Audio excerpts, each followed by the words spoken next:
I believe we're ready to start. You need a minute? No, I'm good. Okay. Is there any public comments? See no public. It appears no. Go ahead. All right, let's begin. Okay, good morning, Chairman Matias and members of the board. We are working from a list of topics that was forwarded to us on last month. Today we have one topic that we are presenting, and that is the NWEA report. And we will follow, last month we addressed suspension and attendance. I think we have one other topic, which is writing, and that we will address next month. Great. Thank you. Good morning. Good morning. My name is Steve Petros, and I serve in the district's Department of Assessment and Evaluation. And on behalf of our team, thanks for the opportunity to meet with you this morning to give you an overview of our MAP results from this past spring. Just as a quick reminder, the NWEA MAP test is a computer adaptive assessment. In the spring, this is administered in both math and reading to nearly all of our students in grades kindergarten through high school, or through 11th grade at least. And so for the purpose of this morning's presentation, I think we're going to focus on just the K-8 component, and then we're going to save the high school piece until either late summer or early fall once the College Board results are officially lifted from their embargo, along with the MSTEP results. We'll push that down the road by about a month and a half or so. So high school and For the high school piece, we'll wait and we'll share the College Board results late summer or early fall once the state releases those and the embargo is lifted. You do have included in the PowerPoint some 11th grade results from the MAP assessment, so you will see grade 11 throughout the document. From a digging deeper perspective, like what's happening at the school level, we'll be focusing exclusively on that K through 8 piece for this particular presentation. Okay. So we'll start by looking at the achievement status of our students by grade level on the MAP test from this spring in reading. And what we're talking about here is looking at the percent of students that are at or above the 50th national percentile. So if you can imagine a bell curve with all the students nationwide by grade that take the test, this graphic shows the percent of our students that are in the front half of that curve. So as you can see, we've got nearly 47% of our kindergarten students when they walk into our system. And then it tends to kind of tick down a little bit in late elementary, upper elementary, and then it rises back up again through middle school and high school. So again, here we're showing the percent of students, of our students, GRPS students, that are in the front half of the bell curve compared to all kids nationwide. Before you move forward, Steve, I think it's important to note about the kindergarten first and second grade assessment for MAP, specifically with reading. That's a listening assessment, right? So kindergarten first and second grade is a listening assessment, and then as you move in third grade or beyond, it becomes more of an actual reading assessment. But K1, 2 is more of a listening component. Yeah, and you're gonna see that more dramatically shown here on the math slide. On the reading slide, we didn't see as much of a difference between second and third, but on the math side, we certainly do. And to Ron's point, that's when the students have to experience this as an independent reading test and not just a listening test with the use of either headphones or earbuds. Boy, makes a big difference. It does, absolutely. So the trend seems to be similar with math. There's a bit more of a dip from second to third and a bit of a stronger rise from middle school through high school, but in general, the trend remains the same for both subjects. And then just to drill down at the school level, I know these are really tough to read. Hopefully you have hard copies or else we can provide these to you. But these are all of our schools, and this is displaying the percent of students at or above the 50th in rank order.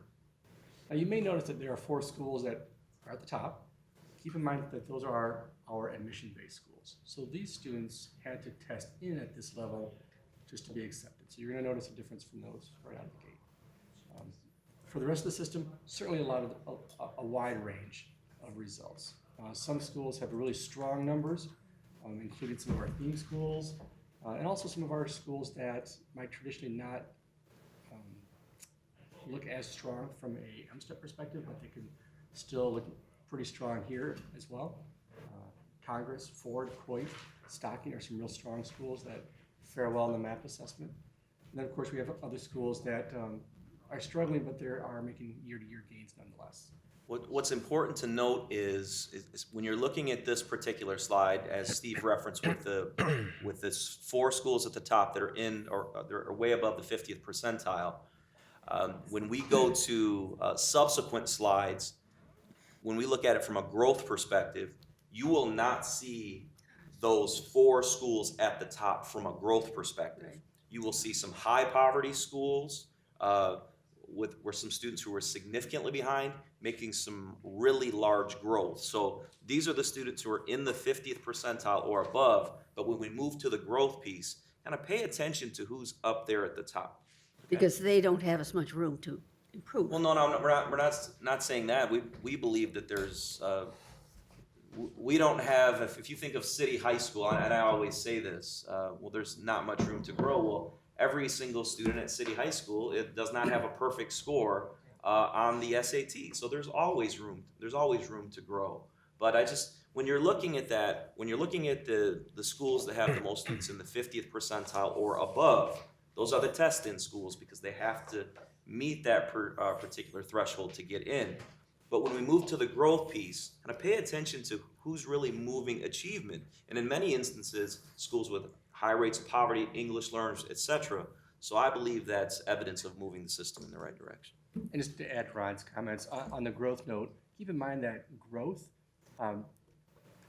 per student is based on other students in roughly the same starting point. So really high-performing students, their growth is based on the growth of other kids that started at a very high-performing mark to begin with. So you're comparing the growth of like students, similar students from an achievement perspective.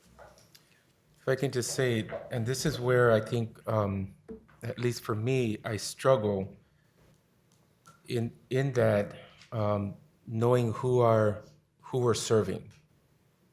So when we talk about poverty and so forth, and I know Catherine is alluding to growth and where these students are and knowing how we get them there. So it's not, for me, it's not enough to just, city kids, they're already functioning at this level.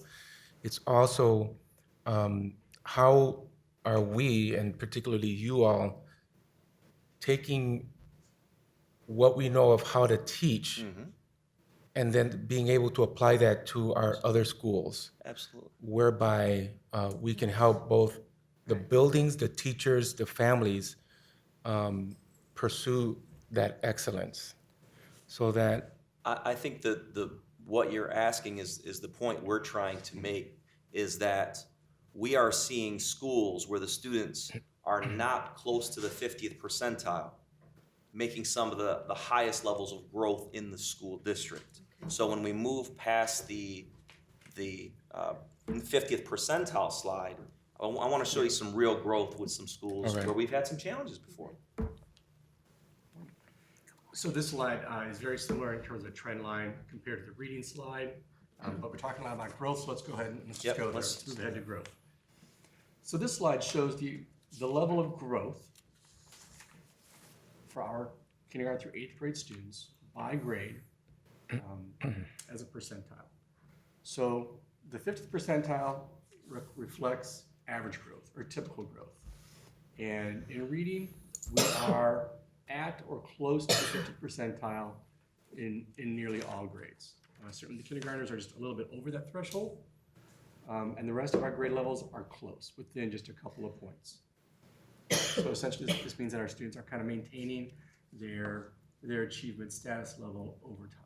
Okay, so basically we're comparing then the test that they took in September early on to the test that they took in May, or? Yes, Okay. roughly. So this is the growth that, So this is showing growth by grade level, and the 50th percentile would reflect typical growth or average growth based on other kids nationwide that are taking the same test for the same time period or growth period in the same subject. And by and large, we are either at or just a few points below, but pretty close to showing typical growth across the board. And this would seem to indicate that as they're passing from grade to grade, as we're passing the baton, there seems to be consistency in The growth percentiles do Yeah. seem to be pretty consistent, hovering. I think most of these are probably in the high 40s, you could say. So there's consistency there. But the growth period, that fall is considered the pretest. It's the anchor, if you will, to measure, to report out on that fall to spring growth period. And just a little foreshadowing for what you may see in a month and a half or 2 months. With respect to MSTEP or the College Board, that's spring to spring growth. Okay. So these percentages then just reflect the percentage of kids who have stayed at or have improved? It's their growth percentile, which Percentile. reflects the extent to which they are Okay. meeting their growth targets. Okay. This is this slide shows the achievement growth, the mean conditional growth percentile of our students by grade in mathematics, K through 8, from fall to spring for this past year. As you can see, really strong growth in our early elementary grades. We take a little bit of a dip there in the upper elementary, and then we begin to trend back up into our middle school grades. So similarly, by and large, our students, well, if you look at actually the far right bar graph for the district, we are just 2 points, 2 percentile points below typical or average growth. So we're right there in the ballpark. So this is showing achievement growth, K-8, or at least whatever grade a school serves. And to Ron's point earlier, let's really look at who are some of those high-flying, high-growth schools. And it's not necessarily the admission-based schools or the theme-based schools. Stocking, Congress, Brookside, you can kind of go through there. You see Ford Academy, Coit, Dickinson. We've got some schools that may not always receive the kudos they deserve from a proficiency perspective, but from a growth perspective, they're doing exceptionally well. So you've heard about our priority schools that we've had in the past. Superintendent Neal has put together their CAS schools. It's amazing when you look at a Dickinson or you look at a Brookside, schools that had challenges maybe 4 or 5 years ago that are, from a growth perspective, their students are doing much better than many other schools in the school district. Now, are there still some challenges? Absolutely. And many of the schools at the bottom are still considered our CAS schools. Those are the schools in the upcoming school year where we will continue to focus the most. But I think it's very interesting, and it shows the type of work that's being done in some schools where they were on the state's watch list at one time or another. And as a result of some things that are being put in place from a systems perspective, they're actually outperforming other school districts, many of which where they had students at higher levels of proficiency. And if I can add, thank you, Dr. Werman. That was one of the things I wanted to come up and share, and that is the CAST, our CAST program that we're doing. It really is a way for central office administrators to be attached to a school. One is a critical friend, because sometimes things that get in the way for many of these schools that are serving the harder population to teach, as in so much as even supplies, or it could be working with parents or behavior, not just having things that they need, right? Those are the schools that you see at the top. Once we remove some of those barriers and the principals could actually get in the classroom and work with teachers, because the teachers are all highly qualified, right? They've passed all their assessments, they know that. But once principals were actually able to get in the classrooms, you see the growth is happening. So kids can do it, our students can do it, and our teachers can do it. We have to just remove some of the noise, right? And so the CAST program, we have 22 schools that we are assigned to. Practically everyone here in central office, we are assigned to be that critical friend for that principal and those teachers. It is not evaluative at all, which has been extremely helpful. Matter of fact, we did just the opposite. So I'm attached to 4 middle schools. I Did you don't say evaluate 20 principals. total? 22. There are many of the schools that are listed there at the top. And some of them, they're spread out throughout the chart there, but it's some of those schools that particularly were on the priority list, or we knew that we've had some challenges and we had to really wrap our arms around. We look at professional development, we look at budgets, we look at, we work with people from Cambridge, from Harvard on a regular basis to train us in how to help principals, because that's our role. That's interesting. Yeah, it really is. Some of the type of schools that are doing the most growth are the ones you wouldn't. You would, these are neighborhood children. Yeah. Many of them have students from other countries, second language. They are Interesting. typically the schools that struggle the most. Same quality of teachers throughout. It's just we have to go in and help remove some of that noise so that principals can do what they do best. And so that's really the cast. And at some point, if you would like, I would like to bring the cast information and show you who's assigned to which schools. We meet on a regular basis so that we can continue our learning as well of how to facilitate. Again, so it's not central office coming in and telling you what to do, but it's what can we do for you, right? So it's a different way of thinking of our role as central administration. Now, isn't it Stocking School where they have this superstar principal who's instituted all these?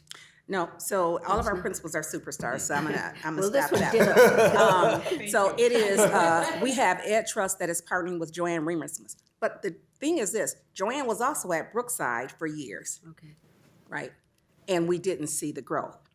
So she's doing something different there? It's education, yes, it is. Ed Trust is as a partner there. Okay. And not to say Joanne is not a superstar, I just want to be careful in labeling a superstar principal. I just because met for her at years, a- yeah, but yeah. for years Joanne was at Brookside and we didn't see the growth, Okay.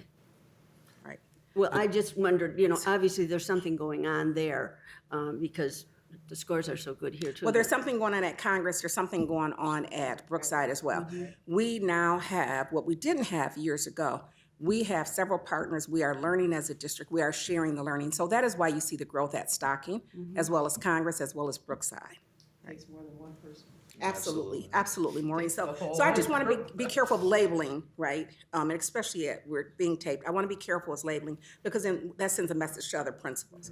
We have awesome principals throughout the district, and some principals are in a more challenging situation than others. Well, I just know, More than the principal. yeah, Absolutely, and Maureen. I know we have a very good principal at Aberdeen. And yet Aberdeen Absolutely. is kind of down here and, But Aberdeen is one of our CAST schools as well. And so, and although, just the same way we do, we learn at different rates, people need different, different support. We will continue to find out what can we do to support principals, right? And so you will see over the years, Aberdeen will go up, all of these schools will go up. It isn't that the principals and the teachers can't do the work. That isn't it at all. And so I have faith in the principals that we have. I have faith in our teachers. It is us as central office, it is our duty to go in and remove those barriers to help. The other thing is this, we know that we have some classrooms that are more challenging than others, and that's where teachers need to have a voice. We need to give them a voice and find out, what do you need, right? And that's part of the role of the CAST team as well. If I can just continue that theme, it is interesting how we're able to talk about or paint a narrative of what's going on in our schools, especially when we compare ourselves urban to urban and seeing yeah, that's, really the growth that Grand Rapids has done. That's right. You know, strategically, That's right, John. how it made its decisions economically, That's right. staff, That's right. retooling, all those things that on the surface here, it's like, oh my gosh. But really our parents and our constituents need to know this is what it's taken for That's us to get here. That's right. And this is what we're doing to get further along. And that's really critical, you know, I think, because Yeah. a lot of people miss the nuances of what's going on, the partnerships, the cast, all these things that through your leadership are happening in order to address those issues. Now you know you're able to pinpoint neighborhood That's by right. neighborhood what's going on, you know, in terms of where the schools are, and that's really critical. That a lot of people miss out on the surface and saying, "Oh, look at this. This is not happening." That's right. But when you actually start looking at it, you start seeing look at the partnerships, look at what's going on, look at how parent involvement is, and so forth. So Reverend Matias, you really hit the nail on You the did. head. You did. When it's, if you just look at schools' proficiency rates, or you just look at the number of the students who are in the 50th percentile in a particular school, it's easy to rush to judgment about that particular school. But when you see the schools that are making gains, right, then it's like, okay, wow, maybe I wasn't expecting to see that. And I think that's what's very important about this presentation today. You're seeing the schools that are in the 50th percentile, but you're also seeing the schools that have accelerated growth. And in many instances, these were schools that were on priority lists at one Right. time. Yeah, I think this is very helpful. But I also think, to commend the board, you guys, it's easy for you as a board and the other board members to say change direction because we're not moving fast enough. That's right. Great point. This takes time. Well, I would not suggest for a Right. moment that you change directions. I just want it to move faster. We all do, but I'm gonna tell you, it takes time, and I think that the board is to be commended to believe in the strategies that we've put in place. The other thing is to have a very active board in asking the right questions. I think that's important. I think it is important to understand the strategies. I think it's important for Right. board members to give a voice. And so I think that, as a system, we have to continue the path that we are on, right? I believe Don't in it listen to the 100%, noise outside. The right? thing, you know, what I find kind of interesting is, and this is one of the things I think that the people in the northeast side that I've met with on occasion are the most concerned about is because they look at these scores. And when you take a look at these scores, you've got Aberdeen, you've got Kent Hills, and you've got East Leonard, which are northeast schools. So I think the people that I've talked to, they're concerned because they take a look at these scores and these kinds of things. And so somehow we have to zero in, maybe getting the word out somehow to let people know we're working on it. We're doing stuff. And that's, like I mentioned last night at the school board, that's what John and I have, tried to spread the word there on the northeast side, because there are so many people over there that we need to have in our schools. But I also think they have to get in the game with us. You know what? I think they have to come, they need to enroll their children, just like we have. Stocking was a school that was closed, right? It was this board that allowed us to open that school, to work with that neighborhood, right? To go door to door. People believed in us. We started Ford was just a concept. That's a new school. We started with less than 100 students. People believed in the dream. And that's what I would say to parents on the northeast side of town. We need you to believe in the dream. Come in, enroll your children. It's easy to look at the Grand Rapids Press or to have this perception of Grand Rapids Public Schools. Oh, yes. We are not the same district that we were 6 years ago. And it isn't because of your superintendent, Teresa Weather O'Neill. It is because of the board. It is because the administrators you have, the teaching staff, our support staff, and this community. Our transformation plan was about bringing the community together to make a difference for children. And we've done that across the city. But it takes the entire community to pull this off, right? And that's what we need people to believe in. I think this is really encouraging. I Good. like looking at it this way. Good, thank you. So, speaking of encouraging, you notice, if I go from the reading slide, the math slide, it actually does tick upward a little bit. So this, similar trend, similar schools in terms of kind of, where they kind of shake out, but the entire graph does tend to shift just a little bit to the right, in a more favorable, positive direction. And so, again, encouraging. A little bit of connection here between this conversation and a conversation that we may have a few months down the road. Again, this is growth from fall to spring.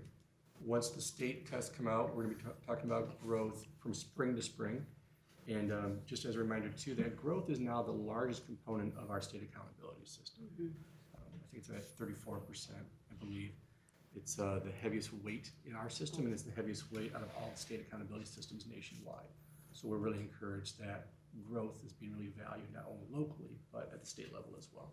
And we push that for our teachers, So smart. right? It's harder. So our kids may be starting at a different place. But we have teachers that have pulled this off, Right. right, because of growth. Yeah, I think Right. that's really a good way to look at it. That's what it's You all know, about. In the community, I hear a lot of stakeholders like community churches that are doing programming, partnering both with us and then with others like the Y and Boys and Girls Club. Those partners that really are, once school is out, they have homework hubs That's right. for our kids, and they communicate directly with our schools and partner, share enough information that says, this is what this kid needs, and they know. And again, that narrative that we need to continue to share with our community in terms of how it is, how we're continuing to look at the growth of our kids That's great. and preparing them ultimately for graduating high school and being college ready, so that they don't have to take remedial, they can really right. be off and running right there, as opposed to a semester or even two before they're actually able to compete at the college level. That's so critical. Or even starting in their sophomore year or their junior year, like our early middle college. That's right. Right? Not having to take all these developmental remedial courses. So this concludes our presentation on the data. If there are questions, I know there are some questions, Reverend Matias, about, what are we doing? I think a theme that has emerged throughout this discussion is staying the course, and that's what we are doing. Our academic plan for this upcoming school year has minor modifications. Minor modifications. Keep flipping. No? Right? That's right. Our focus, of course, is still our big three academic priorities, which is knowledge of standards, ensuring everyone knows the state standards, knows how to teach the state standards.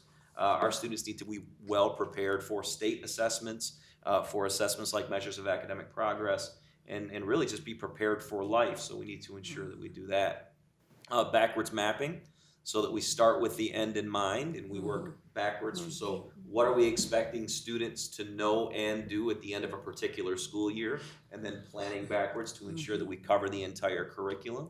And then, of course, assessment literacy. We need to ensure that our students are formatively assessed as well as summatively assessed. We think the formative assessment piece, when we can dipstick along the way, we believe that's really helping students become successful. So, we're anchored in on our big three academic priorities.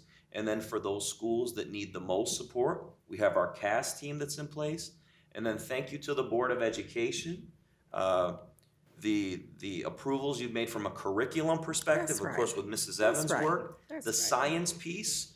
That's right. We had very few science and social studies resources for the last few years because there has always been so much emphasis on mathematics and reading. The state was holding us accountable for mathematics and reading, so science and social studies kind of went to the side.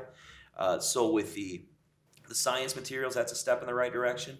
You notice that mathematics is an area in which we still need to focus, although we made some growth. We have some new curriculum resources coming in place for mathematics. So our hope is, and I know under a superintendent's plan, let's address reading next. Let's We will do that address next. let's address social studies. So give the teachers the tools they need to be successful, That's and then right. wait and see what will happen. That's right. Right? Good success. There you go. Success. Very exciting. Reverend Thank you. Matias, Board, any questions that we can answer or we Anyone? have not answered or addressed? Just real quick, I was just trying to think about how these look compared to previous years and like what's changed there. But I think that what I get from this is the ongoing analysis of, these curves might look similar to previous years, but it's like, figuring out what to do at each individual school, such as Brookside or Dickinson or whatever. Absolutely. And continuing that growth and then expected growth continuing. So Right. it's really great to have such a long-standing, persistent tool that you That's right. that you That's right, understand. That's not And it's a wonderful parent resource, the MAP test. There was a time when you went to parent-teacher conferences and you received a report card and you weren't quite sure how well your student was doing against his or her peers or folks nationally. measures of academic progress can really pinpoint the areas on which your student is doing well, the areas on which your student is having some challenges, and then working alongside the teacher to really address those areas. It just is so individualized for students and very helpful. I That think was the also other thing too. to encourage teachers, you guys, it's hard to teach here, Oh, right? To encourage those teachers that they're doing good work. that's right. This is the result of teachers, Sure. right? They're the closest to the smallest unit. It's those teachers in the classroom. And this is their work, right? You have leaders in the building, but without teachers doing this, you couldn't pull this off. And so it's everyone as a system, right? Our support staff that's helping. It's everyone as a system that's making this happen. I think that is the narrative for me, for the community, and for any other urban superintendent. There's no one person. It's a system. True.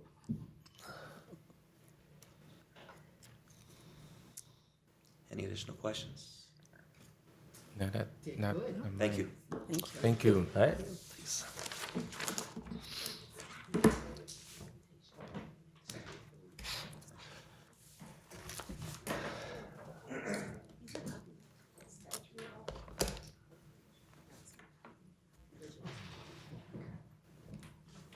I believe we're adjourned.